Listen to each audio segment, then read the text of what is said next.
சிவகங்கை மாவட்டம் சிங்கம்புணரி சேவுக பெருமாள் ஐயனார் கோவிலில் கழுவனை விரட்டும் வினோத திருவிழா நடைபெற்றது. அது தொடர்பான காட்சிகளை முதலில் பார்க்கலாம்.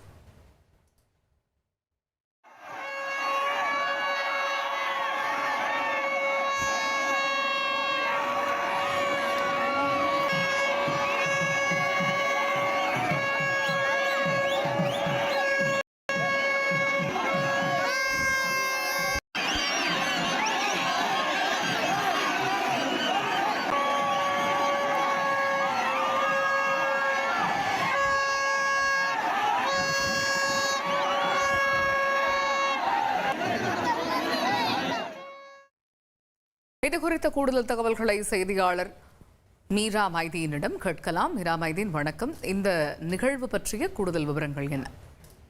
நிச்சயமாக சிவகங்கை மாவட்டம் சிங்கம்புணரி சேவுக பெருமாள் ஐயனார் கோவில் மிகவும் பிரசித்தி பெற்ற கோவிலாகும். ஆண்டுதோறும் இக்கோவில் 10 நாட்கள் விழா கொண்டாடப்படுவது வழக்கமாகும். வைகாசி தொடக்கத்திலேயே இவ்விழாக்கள் கொண்டாடப்படுகிறது. இந்நிலையில் கடந்த 1ஆம் தேதி கொடியேற்றத்துடன் இவ்விழா தொடங்கிய நிலையில் 6ஆம் நாளான நேற்று இரவு நள்ளிரவில் கழுவன் திருவிழா வெகு விமர்சையாக கொண்டாடப்பட்டது.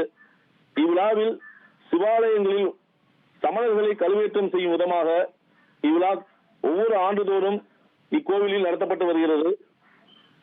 இதில் கழுவன் வேடமணிந்த ஒருவர் உடல் முழுவதும் கரி பூசி ஜடாமுடியுடன் மூக்கு அறுபட்டு கைகள் கட்டப்பட்டவாறு நிலையில் கொண்டு வரப்படுவார்.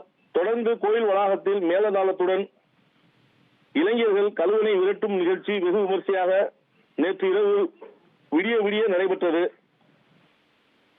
கழுவன் கோவிலுக்குள் அங்கும் இங்குமாக தீப்பந்தத்துடன் ஓடுவதை பார்த்த இளைஞர்கள் அவரை துரத்துவதும் கழுவன் இளைஞர்களை துரத்துவதும் இந்த வினோத திருவிழா இங்கு விமர்சையாக நடைபெற்று வருகிறது. தமிழகத்தில் வேறு எங்குமே திருவிழா காண முடியாத அளவிற்கு இங்கு நடைபெறும் ஒரு முக்கிய நிகழ்வாக இது பார்க்கப்பட்டு வருகிறது.